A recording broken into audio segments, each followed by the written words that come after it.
Entrepreneurship.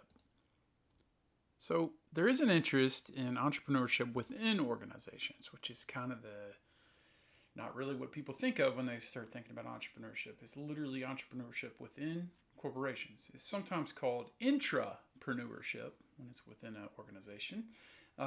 So with an increasing social interest in quote unquote doing the right thing, or excuse me, doing the right thing. Yeah, you should always do the right thing, but doing your own thing as it relates to problem solving. So the entrepreneurial spirit is critical for innovation and growth. Hyper competition forces focus on productivity and costs, and basically overall solving problems. So, developing a corporate entrepreneurship helps overcome the resistance to flexibility, growth, and diversification. A lot of organizations, as they become much more entrenched, get used to kind of doing things how we've always done them, which limits your ability to innovate and create value. So, entrepreneurial endeavors consist of four key elements: new business venturing, organizational innovativeness, self renewal, and proactiveness. So, looking ahead. Now, there's a strategic orientation and commitment to an opportunity here.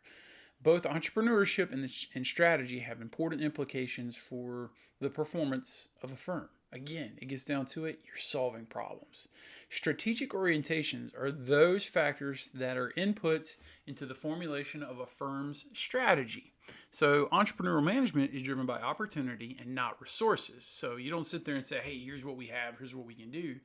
You look at the opportunity to solve a problem for the organization and to overcome it and take what could be a weakness and turn it into a strength. So resources in that situation do not necessarily constrain the entrepreneurially managed firms, because you're always looking for creative ways to solve problems. An entrepreneurial orientation toward the opportunity allows firms to rapidly pursue opportunities and seize windows of opportunities. So problems arise, and the most nimble of companies can address them and exploit a market opportunity by offering a solution. So, in contrast, a traditional firm emphasizes collecting and analyzing information and making very lethargic type moves. Sometimes this causes people to miss windows if they're not nimble enough. Now, so what about the commitment of resources and the control of resources? An entrepreneurial orientation towards the commitment of resources, if you can see what we're doing here, we're building slide by slide, minimizes resources needed to pursue an opportunity. While you have limited resources, your ability to generate ideas about how to solve problems is unlimited. So traditionally managed firms commit resources on a larger scale, and they become these big, large ships that's hard to turn really quickly. Whereas a more nimble organization that at least has a subset of its employees with an entrepreneurial orientation can more quickly adapt to the challenges in the marketplace. So entrepreneurially managed firms are less concerned about ownership of resources than they are about the access to other resources. There gets to be like this competitive nature in big organizations between, oh man, this marketing department got this much funds, we only got this, oh, we wish we had that. There's a little competition within the department. So instead of focusing on solving the problem, a lot of people focus on what they now see as internal competition. What you need to keep in mind for in business is that the competition is outside the organization. So how can you solve problems within the organization regardless of your division? So in contrast, traditionally managed firms focus on the ownership and the accumulation of resources within the organization itself and all these sub-departments, and that's what leads to that type of competition between internal entities. So traditional managed firms believe that they are self-contained if they control their resources. They differ in their entrepreneurial orientation towards the control of resources. One's much more nimble, one, well, really less so. So when you look at your management structure and your reward philosophy, an entrepreneurial orientation towards your management structure is organic with few layers and many communication channels. All these departments are working together to solve a problem.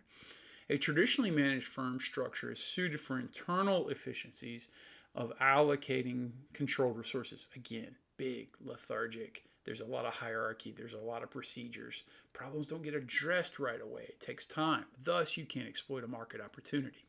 Entrepreneurially managed firms focus on pursuing the opportunity and representing new value for the firm. all rowing in the same direction, if you will. They have an entrepreneurial philosophy towards rewards. Traditionally managed firms are firms reward based on responsibility, so all these rank and file. And that's determined by the amount of resources an employee controls. So with a growth orientation and an entrepreneurial culture, a firm with an entrepreneurial orientation towards growth has a strong desire to expand the firm and do it so rapidly, do it very rapidly. Traditionally managed firms prefer growth to be slow and steady. Kind of tortoise versus the hare here, only the hare can run around you 20 times and he's not going to stop for a rest.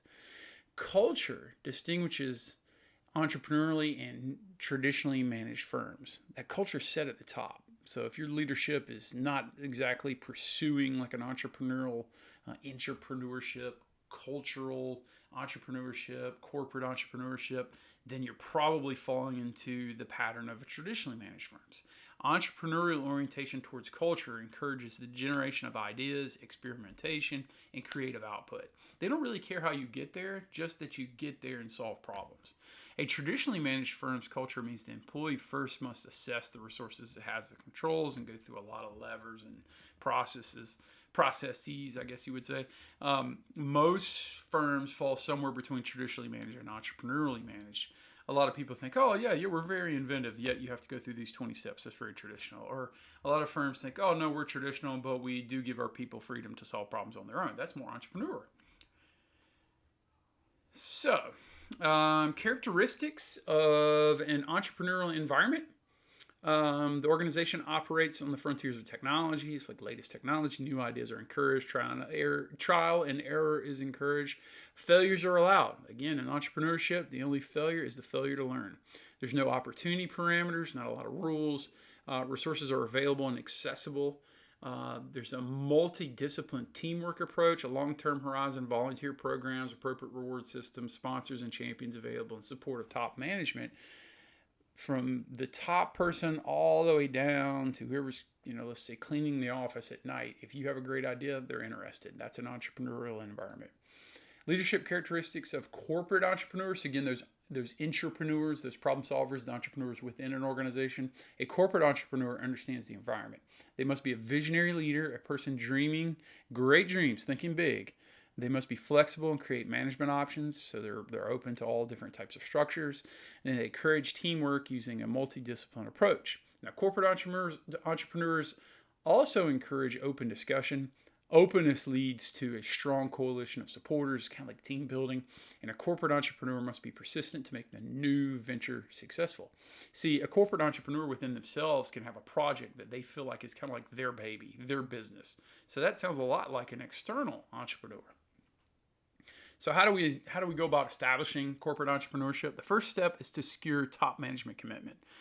The top can't be your traditional top-down, runs downhill making rules. You can't do this, you can't do that. Can't is like less of a word in corporate entrepreneurship. Second, you must identify areas of interest and money available. Third, use technology to make the company more flexible. Fourth, interested managers will train employees, and this may be kind of atypical than what you see in a typical corporate environment because you need to be able to generate ideas across demographics, across rank, across experience. You might have someone brand new with a great idea working with someone who has a ton of experience, but they have to build a synergy. Fifth, you have to develop ways to get closer to your customers. You need to be able to talk directly with your customers and get feedback. Sixth, learn to be more productive with fewer resources. Seventh, establish a strong support structure. Eighth, tie rewards to performance of the entrepreneurial unit, not necessarily based on rank, but based on idea and idea generation, innovation, value creation, problem solving. Finally, allow successful units to expand and unsuccessful ones to be eliminated. And I don't mean let them go, just roll different people into teams that are having success. So some problems and successful efforts. One study found that new ventures started within a corporate or within a corporation perform worse than those who started independently. So the traditional model of entrepreneurship is you start outside of an organization. Sometimes you get acquired by an organization, but rarely do startups within an organization work well. This is why you have to have that buy-in from the top management. So reasons this may have failed is the corporation's lack of long-term commitment. They think it's kind of a 6 weeks movement, and if it doesn't work, we'll go back to the old way. There's no old way. Entrepreneurship, it's a new way all the way. A lack of freedom to make decisions for these teams in a constrained environment. So this is one of those situations where they claim it's going to be corporate entrepreneurship, but they have no intention of following through with it. There are successfully implemented corporate entrepreneurship programs. 3M is a great example. It allows its employees to devote a percentage of their time to independent projects. A lot of the kind of tech companies, Google, that type of thing, they have they come up with different ideas for 3M. One of them was Post-it notes. When you think about Post-it notes, you kind of take that for granted. That's something that an employee came up with in their free development independent project time at 3M. So I can tell you right now, 3M's made a ton of money off Post-it notes. They're glad they gave those employees that type of freedom. So problems are not insurmountable, and implementing corporate entrepreneurship can lead to new products, growth, and new corporate environments and cultures. So let's learn from our failure. Again, in entrepreneurship, and I say this 1,000 times in this class, the only failure is the failure to learn. Sometimes initiatives fail to achieve their objectives and are terminated. This represents an opportunity to learn and avoid the same mistakes in the future. Individuals using a dual process model for coping with negative emotions recover more easily. You just need to set the tone from the beginning. Hey, man, we're going to screw some things up. We're going to fail. But that's okay. We're going to learn from that failure and move forward and do it again. Okay? Hopefully not fail, but succeed. But every time you go out, I don't care if you're successful or if you could have the best business plan in the history of the world and the business just comes out in the middle of COVID and it just did not have a chance because the market was repressed. That doesn't mean it's a bad business. It just means you need to go back to the drawing board a little bit. So the dual process requires oscillating, all these big words, right, between two alternate approaches to loss. There's loss orientation, which focuses on the loss event to create an account of the failure. You need to understand what all happened, what went well, what didn't go well, what can you fix. And a restoration orientation that uses distraction to focus energy on other problems. So basically, some of these ideas, you need to press a hard reset, learn from your failures, and be willing to get back on that horse again. All right, final slide here. Practical implementation of a dual process. So you have the knowledge that feelings of loss are normal, may reduce feelings, So if loss is normal, if it's normalized, if you know you're going to fail going in, there's less shame, there's less embarrassment. If you put like a lot of chips down on an idea and you go out and it just falls flat, man, that's embarrassing and it can make you feel a lot of shame. Well, if you go in knowing your management, says, okay, we get that some of these things are going to fail. Some of these things are going to be awesome. You can reduce those feelings of shame and embarrassment. You also need to focus on realizing that psychological and physiological outcomes caused by the loss are quote unquote symptoms that can reduce secondary sources of stress and assist with the choice of treatment. You got to go ahead and expect to lose a little. All right. Don't be sick over it. Learn from it. Study it. Move on from it. There's a process of to recover from failure to learn, which offers some comfort that feelings of loss will soon diminish because you're going to learn so much from it. That's why I like team sports coming up. I learned way more from losing games about being a better human being and being who God wanted me to be than I ever did winning. Now you need to be a good winner, and I hope you win, and I hope you're a good sport about it. But man, I loved how much I learned from losing. But you have to learn from it. You can't just sit there and camp in it. You don't like losing. I'm not saying you should, love losing. You shouldn't. In fact, that should drive you to want to succeed even more. But you need to learn from losing. Why do we lose? How can we adjust? How can we make this better and come back stronger? Now, the recovery and learning process can be enhanced by the use of the dual process model by copying. That says copying. I'm pretty sure it means coping with negative emotions. I'll reach out to the publisher, right? Recovering from loss offers that should be an opportunity to learn more about entrepreneurship. So a few little edits that I need here. I think this is coping. Let's see if it's going to let me edit it while I'm videoing. Ooh, watch this. Watch me go. No, it's not. Okay. Or is it?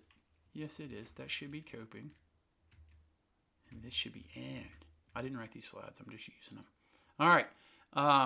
I hope you gathered a little bit from this little lecture. Again, the only failure in entrepreneurship is the failure to learn, and corporations can use people with an entrepreneurial perspective.